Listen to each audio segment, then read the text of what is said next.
무난합니다. 이제 말씀드리려 하는 몇 설교는 저의 영적 경험의 그 간증에 기초하여 구성되었습니다. 2020 9월 하순 어느 먼동틀 무렵 갈렙이 사도행전 8장 26절의 그 빌립처럼 성령에 들려간 것이었을까? 고린도서 12장 3절의 바울처럼 몸 안에인지 몸 밖에인지 모르거니와 베드로 등 예수님의 제자들, 그들의 그 갈릴리 어업장, 요한복음 21장 1절로 14절 사이에 기록된 바 그 디베레아 바닷가 그 한편 돌기 위해 제가 옮겨져 안치워져 있는 겁니다. 때도 오늘날이 아니라 2000년 전으로 거슬러 올라간 그때의 베드로와 그 제자들 배가 무트로 가까이 들어오던 바로 그날이었습니다. 그런데 제가 안치워진 그 한편 돌기 건너편 돌기 바위 위에는 눈에 보이지 않으되 보임보다 더 실체이신 예수님께서 누굴 찾고 계셨습니다. 그 앞에 몇 학자, 전도사, 목사 등 각기 그 주님께 대하여 제가 가오리까 이렇게 문의하였으되 주께서 허하지 아니하시기로 제가 두렵고 떨리는 마음으로 제 손으로 제 가슴을 가리키며 묵은 말로 저희옵니까? 라고 말씀드렸었더니 그러하다 하시기로 주님 앞에 나아갈 때에 마치 그 누가복음 1장 그 17절의 엘리야의 심령이 세례 요한에게 들어가며 그 세례 요한이 엘리야처럼 되어 약대 트로스의 광야로 나갔던 것처럼 배에서 뛰어내려 주님께로 나오던 베드로의 그 감정이 내 감정에 들어와 그의 감정을 제가 감정하게 되었지 뭡니까?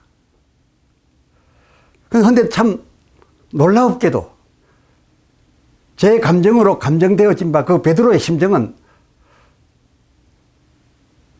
우리 세대가 그때 그 순간에 베드로가 가졌을 것으로 여기 온 바 말하자면 주께서 명하신 바 복음사역의 사명을 버리고 믿음이 약해져서 물고기 잡으러 가노라 하고 본디 저희 어장에 와서 이제 고기를 잡고 있는 중인데 그런 중에 뜻밖의 오신 주님을 배웠던 터라 이 베드로 무척이도 맹구스러워하면서 회개하는 심정으로 여러 가지 복잡한 마음으로 주께 나아갔으리라 라고 하는 우리들의 그 예상과는 다른 것이었습니다. 제가 베드로의 감정을 감정해 본 바 베드로의 감정은 우리가 생각해온 그런 주께 대하여 미안함, 놀라움 그런 것이 아니었습니다. 마치 초등학교 3학년 학생이 모처럼 100점 맞은 시험지를 들고 의시되면서 그 부모 앞으로 달려가면서 자랑하고 싶어하는 그 학생의 감정과 같은 감정이었지 뭡니까? 베드로의 그때 그 주 앞으로 나아가는 그 감정이 말입니다. 이를 감정케 하신 주께서 제게 이 베드로를 비롯한 동료 제자들이 지금 네가 감정한 이런 감정을 갖게 된 배경, 그동안 너희가 생각해 왔던 것과 전혀 다른 초3 학생 100점짜리 시험지 들고 부모 앞으로 가던 그 감정, 이 감정을 이 제자들이 갖게 된 그 배경을, 그 실상을 알게 해주셨는데, 예루살렘 십자가 때에 있었던 여러 주변 사항들도 겸하여서 알게 해주셨기로, 막 그때에 제가 가오리까 하였어도 허락되지 아니하였던 그 주의 사자들에게 제가 오라함 입어서 깨달음을 얻었으니 이 깨달음을 우리 사역자님들에게 그리고 성도들에게 전하여 드리는 것이 도리어 책무인 줄 알아서 이제부터 말씀드리려 합니다. 하면 갈렙 3927, 예, 갈렙의 구약 39, 신약 27, 뜻이 하늘에서 이룬 것 같이 의 주제로 오늘 첫 시간 본문은 마태복음 26장 72절로 75절입니다. 시몬 베드로에 관하여 말씀드리겠습니다. 72절. 베드로가 맹세하고 또 부인하여 이르되 나는 그 사람을 알지 못하노라 하더라. 조금 후에 곁에 섰던 사람들이 나와 베드로에게 이르되 너도 진실로 그 도당이다. 내 말소리가 그를 표명한다 하거늘 그가 저주하며 맹세하여 이르되 나는 그 사람을 알지 못하노라 하니 곧 달기 울더라. 이에 베드로가 예수의 말씀에 다 울기 전에 내가 3번 나를 부인하리라 하심이 생각나서 밖에 나가서 심히 통곡하니라. 아멘. 베드로가 그 추궁하던 자들에게 예수와 함께한 자 아니라며 예수의 제자인 것을 3번 부인하였던 그때는 마태복음 26장 65절 대제사장이 자기 옷을 찢으면서 그 66절 그대들 생각은 어떠하뇨? 라고 물음에 둘러섰던 모든 이들이 저를 사형에 처함이 마땅하다. 사형에 해당하노라. 이렇게 외치는 공개적인 재판, 회의를 거치면서 이어 그 67절에 예수를 조롱하고 얼굴에 침 뱉으며 채찍으로 무지막지 치던 바로 그 밤, 밤 사이였어요. 장소는 베드로의 그 당하였던 일의 장소는 69절 그 바깥들, 그러니까 예수님이 지금 당하고 계시는 그 공회당 안뜰의 연한 바깥들입니다. 그러니까 예수님은 안뜰이고 바로 연결되어 있는 그 연한 바깥들이라고 기록되었으니 거리가 가까워서 누가복음 22장 61절 베드로의 부인하는 것을 주께서 다 들으시기도 하셨고 또 돌이켜 그를 바라보시기도 하셨던, 또 자기를 바라보고 계시다는 것을 바로 알 수 있었던 그 두 사이 간격이었으니 그러니까 함께 있었다 그 말입니다. 한 곳에 함께 있었음이었습니다. 그러므로 이 베드로 이때 이전까지만 해도 마태복음 26장 33절 제가 동료들 앞에서 또 예수님 앞에서 당당하게 공언해 온 바 그대로 예수를 버리지 아니하였습니다. 이 베드로가 예수님 고난 받으시는 채찍에 맞으시는 그 안뜰의 연한 바깥들까지 갔으니까 자기가 공언했던 대로 예수를 버리지 아니하였음이 맞습니다. 예수에게서 흩어져 떠나가지 아니하였음이었습니다. 이때까지만 해도 자기가 공언한 바를 지켰는데, 그런데 그런 그가 주변에 추궁을 받게 되자 예수를 가리켜서 누가복음 22장 57절 머리를 저으며 저를 알지 못하노라. 58절 결코 한당이 아니로다. 요한복음 18장 26절 자기에게 기배였던 베드로에게 기배였던 자의 일가가 다가와서 이 자가 동산에 예수와 함께 있었던 것을 내가 보았소라고 증거합니다. 그 증거에도 불구하고 결단코 나는 저를 모른다 이렇게 3번 부인하는데, 날이 새고 있음을 알리는 달기 울었지 뭡니까? 서서히 밝아오는 그 여명의 예수님 쪽을 향하여 바라보니 예수님이 그동안 부인하고 있던 자기를 마냥 바라보고 계셨던 것이 이제 뭡니까? 지금도 바라보고 계시는 겁니다. 그렇게 고난을 받고 조롱을 당하시고 채찍에 맞으시고 어려운 상황 속에서 두 눈동자를 베드로에게 맞추고 계셨던 겁니다. 바로 이 상황에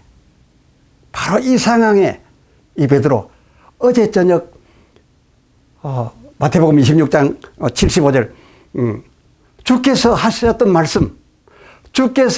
말씀이 생각이 순간에 떠올라 그야말로 통곡을 한 거였습니다. 그 유명한 베드로의 통곡 말입니다. 우리 세대가 지식하여 회개의 통곡이었다. 베드로 크게 닭 3번 올 때 회개하였다. 회개의 통곡이었다. 일컫고 있는 그 통곡을 바로 그 상황에서 어쩌적 주님께서 하신 말씀이 생각나서 했던 통곡, 바로 그 통곡을 한 것입니다. 그런데 베드로의 그 통곡이 우리들이 알고 오는 그 지식대로 회개를 위한 통곡이었다라고 한다면, 우리가 지지하는 것처럼 그의 통곡이 참으로 예수님이 자기를 보고 있음에 그냥 주님 말씀이 생각이 나서 회개하는 통곡을 했던 그 통곡이었다라고 한다면은, 통곡이었었음, 그랬었음. 베드로는 베드로대로 하늘에서 이룬 뜻을 거역함이 되어 망하게 되고, 예수님은 예수님대로 요한복음 19장 30절 다 이루었다 하신 그 다가 되지 못하여 하나님 아들이심을 부정당해야 되는 그런 결과를 가져오게 되며, 따라서 정확무오하신 하나님, 그의 말씀은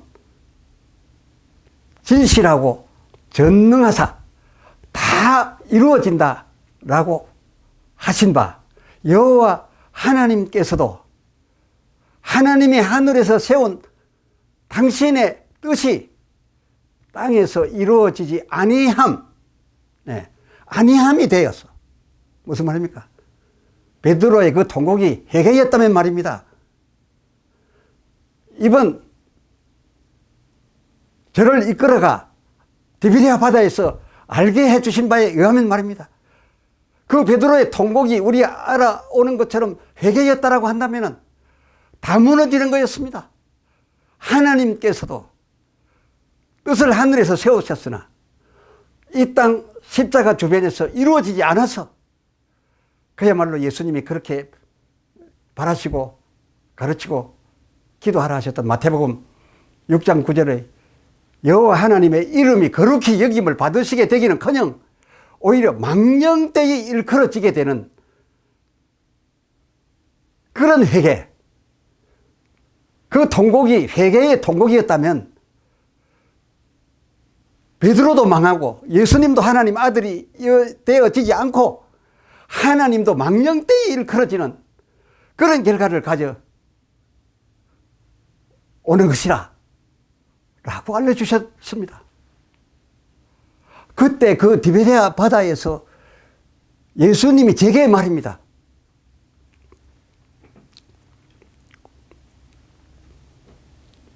실로 그러고서 보니 성경을 편견 없이만 보았더라도 베드로는 문자 그대로 통곡하였을 뿐이지 그 통곡에 회개가 되려고 하면 회개의 핵심 요소인 주여 내가 주를 3번이나 부인한 것을 용서하여 주옵소서, 이게 기본입니다. 회개는 자기의 죄를 자복하고 용서를 받는 것이지 그걸 해서 받는 게 아니죠. 그 자복하는 내용이 진실하고 북받쳐 올려서 통곡을 곁들였다면 그건 참 좋은 일이지만은 베드로의 통곡 거기에 대하여 회개라고 할 수 있는 핵심 요소 부인한 것을 용서해 주옵소서도 담기지 않았고, 또 정말로 회개를 했다라고 한다면은 그 통곡, 회개의 통곡을 했다면 주여 저를 용서해 주옵소서 앞에서 3번 부인한 것이 다 이제 무효가 되고 역시 한당이었구나 이렇게 해서 그 주변 사람들에게 바로 붙들려서 해야 되는데 다 붙들려고 했는데 붙들리지도 않았으니 어찌 베드로의 그것을 회개한 것이라 할 수 있겠느냐, 그것입니다. 편견 없이 치우침 없이 성경을 문자대로만 보았다 하더라도 회개라고 할 수는 없는 통곡이었습니다. 성경은 오히려 베드로의 그 통곡이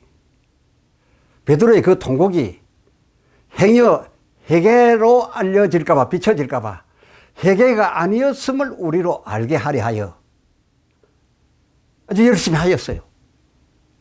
회개 아님을 열심히 알렸어요.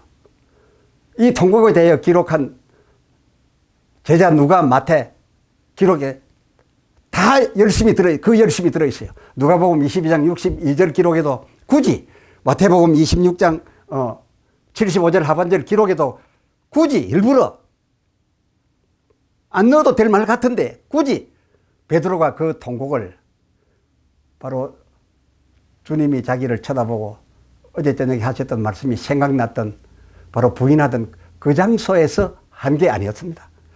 그 장소에서 한 게 아니라고 특별한 의도가 없었으면 이 말 할 필요가 없는데 했어요. 뭐라고 했냐?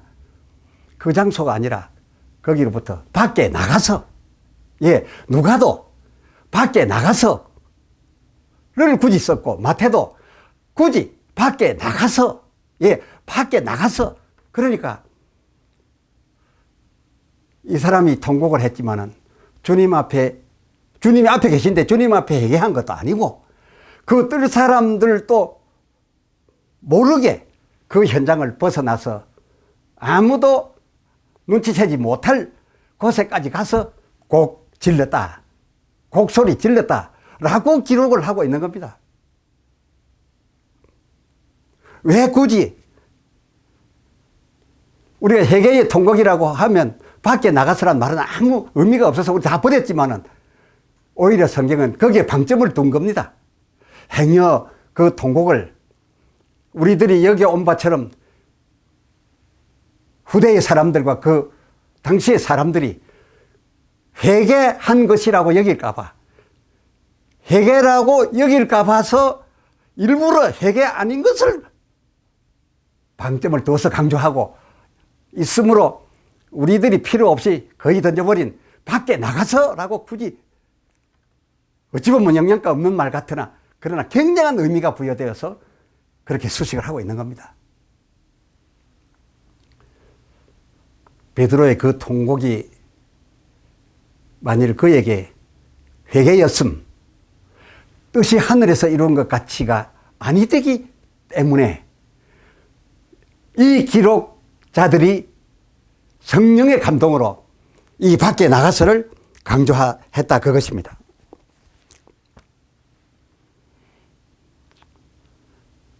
그 통곡이 회개가 아니었던 정황을 그럼 살펴드리도록 하겠습니다. 그 통곡 유발 원인이 닭울음에 그때 비로소 어쩌녁 만찬 때에 예수께서 하신 말씀이 생각나서였다는데, 그 생각났다는 예수님 말씀은 이러하였었죠. 예. 마태복음 26장 31절 때에 그 만찬입니다. 그 만찬에서 예수님이 제자들에게 이르시되 오늘 밤에 너희가 다 나를 버리리라. 그리하여야 할 이유까지 연결해서 말씀했어요. 그 이유인즉 그 하반절 내가 목자를 치리니 양의 떼가 흩어지리라. 그 구약 스가랴 13장 7절에 이미 기록해 두고 있기로서 내가 너희에게 말하노니 오늘 밤에 달 굴기 전에 너희가 다 나를 버리고 내게서 흩어져 나를 떠나가리라. 기록이 그러니까 그렇게 될 것이라, 되어야 할 것이라 라는 뜻으로서 말씀하셨습니다. 그러면 이 스가랴는 어떻게 이 성령의 감동으로 어떻게 양의 떼가 내가 목자를 치리니 양의 떼가 흩어지리라 라고 한 이것을 어디에서 기초해서 이끌어와서 이 기록을 하게 되었겠습니까? 바로 스가랴서 13장 7절 기록의 원모델이 있습니다. 그 원모델, 이 원모델이 예수님과 그 주변 사람들이 다 지켜야 할 바, 이루어드려야 할 바, 또 이루어질 바 말씀이었습니다. 내용들이었습니다. 요한복음 5장 39절에 이 성경 모두가 나와 내 주변에서 일어날 모든 일들이라고 주님이 말씀하신 것처럼 예수와 그 주변에서 일어날 일을 벗어난 것은 없었습니다. 그래서 양의 떼가 흩어지리라 이 원모델은 창세기에 있는데요.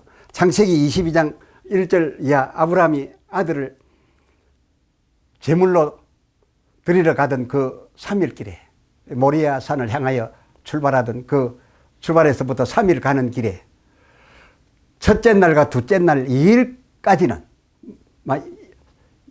연수로 친다면 3년 중에 2년까지는 이 얘기가 되고 구분을 한다면 3단계 중에 2단계까지는 같이 동행하여 가던 사원들, 그 종들이죠. 예, 양들이죠. 나중에 제자들이죠. 이 사환들 들어 그 3일 차에 맹합니다. 이 3일 차엔 그 5절에, 창세기 22장 5절에 너희가 더 이상 이삭과 같이 있지 말고 여기서 나귀와 함께 기다려라. 너희는 더 이상 진행하지 마라. 나와 내 아들만 이제는 가겠다. 라고 하였음에 그 사원들이 어찌하였다라고 기록되었습니까? 그대로 순종하여 거기에 머물러졌기 때문에 그 3일차 들어가서 제물이 되어지는 그 과정은 아무도 볼 수 없는 그런 간격을 유지시켜 놓았던 것. 또 제자 사람들이 그 따라하였음. 이것을 예수님께서 읽으실 때에는 이것이 우리가 할 바라고, 뜻이 하늘에서 이와 같이 땅에서 되도록 한 것이니 이와 같이 나와 너희 사이가 되어야 될 것이라는 뜻에서 오늘 밤에 너희가 다 나를 버리리라. 더 구체적으로 속마음은 너희가 다 버리고 떠나야 하느니라. 왜 그러냐? 기록이 그리 되어 있다. 이 기록은 하늘에서 이룬 내 아버지 하나님의 뜻이기 때문에 땅에서 이루어져야 되는 거라. 그러므로 다 흩어지게 되어 있느니라. 왜 아니겠습니까? 앞에도 말씀드린 바 이 성경이 모두 모든 것이 다 예수님과 함께하는 자들, 그리고 앞으로 있어질 모든 예수에 관련된 기록이 그렇게 된 것이래. 예. 참, 이 모든 것 중에서도 특히라 할 수 있는 아브라함이 치레한 아들 이삭, 근데 모델이니까 죽었다가 살아나게 할 수까지는 없으니까 칼을 들어 죽는 것까지 하고 그 다음에는 그의 죽음을 창세기 22장 9절에 여호와 이레 그 짐승을 갖고 와서 죽여서 제사를 하나님께 올린 바인데, 그러니까 이 둘을 합하여 이삭이 죽은 거죠. 아브라함의 아들이 아버지에 의해서 제물로 바쳐졌고 하늘로 올라간 것이죠. 그래서 이 아브라함 아들 이삭 플러스 여호와 일의 짐승 제단이야말로 이 성경 모든 예수 그리스도의 행할 바 또 그에 대한 기록들 중에서도 더욱 핵심으로 예수 그리스도의 이 마지막 절정의 순간 십자가의 현장을 가리켰던 것 아닙니까?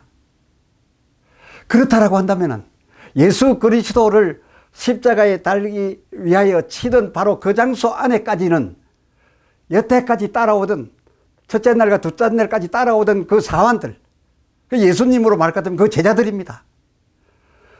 나귀와 함께 더 이상 따라오지 말고 거기 머물려 졌던 거, 이게 기록입니다. 이것이 땅에서 이루어질 바 하나님의 보여주신 모델이요 뜻기록입니다. 그러니까 이 기록 역시도 이 제자들이, 예수님뿐만 아니라 제자들이 지켜야 할 바였습니다. 이 기록대로 제자들과 몇 여인들도 이날의 예수에게서는 그 마지막 순간, 그 십자가의 현장, 그 고난을 받으시는 그 모든 것이 그 모든 것에 들어갈, 그 절정에 들어갈 때에는 제자가 되었던 여인들이 되었던 흩어져야 했습니다. 아버지와 아들밖에 없었습니다. 그러므로 혹 따라갔다가 한당 함께 한 자로 죽음을 당하게 되었다 하더라도 두 번이고 세 번이고 그때는 아마 거기까지 모르고 혹시 따라갔다 하더라도 한당이라고 취급되면 안 되지요. 기록이 무너지지요. 함께 있음이 되면 안 되지요. 그러니까 두 번이고 세 번이고 부인하여서 예수와 한당이 아님을, 예수를 버린 자 되어야 되는 것이 기록이었습니다. 바로 예수님이 뜰 안에 들어가서 조롱당하시고 채찍에 맞으시고 이제 십자가에 들어가는 바로 그 3일 차에는 그 장앞에서는 사환이든지, 사환인 제자든지 그 누구든지 아버지와 아들 말고, 그리고 그 치는 자들 그 말고는 함께 한 자가 아무도 없어야 되는 것이었습니다. 이제 이 말씀 이어가면서 왜 그래야 만인의 제물이 되는지, 대속 제물이 되는지, 왜 그래야 되는지 말씀드려지게 되겠습니다만은, 그 현장에는, 그 3일차 현장에는 아무도 함께하여 있지 아니하여야 하늘에서 이룬 뜻이 그 땅에서 이루어짐이 되어 하나님의 1.1핵도 틀리지 아니하는 그 말씀 하셨다면, 뜻 세우셨다면 그 뜻이 땅에서 다 이루어져야 되어 영광스러운 하나님의 명예도, 그리고 하나님 아들의 정체성도, 그렇지 않습니까? 구약에 기록된 내용에서 틀린 바가 나오면, 누구라도 함께 하던 자가 끝까지 함께 들어왔다라고 나오면 하나님의 뜻 기록에, 하늘 뜻 기록에서 틀린 자니까 하나님의 아들이 아니로다 단 한마디로 부정해 버릴 수 있는 겁니다. 그게 아들의 정체성도, 그리고 제자들도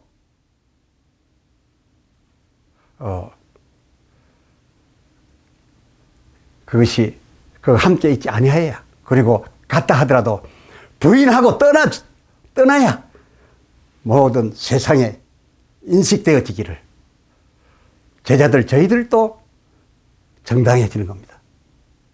그래서 이렇게 부인하고 떠난 자들이 하나님 뜻을 이루기 위해서 저희 마음은 목숨 걸고라도 함께하고 싶었지만은 하늘의 뜻을 이루기 위해서 흩어져 갔던 자들, 쫓겨가야만 했던 자들을 그 스가랴 주제본문 하반절에 보면 하나님께서 저들을 그러한 3분의 1을 거두신다라는 말씀이 이제 생각하게 될 것입니다. 베드로가 혹여 거기서 예수를 부인하지 않았거나 막 부인한 것을 회개라도 하였었더라면 우리가 생각한 것처럼, 그래서 회개의 통곡을 먼저 그 통곡을 회개로 하였던 것이라면 그야말로 마태복음 26장 31절 하반절 목자에게서 흩어지지 아니하였음이 돼요.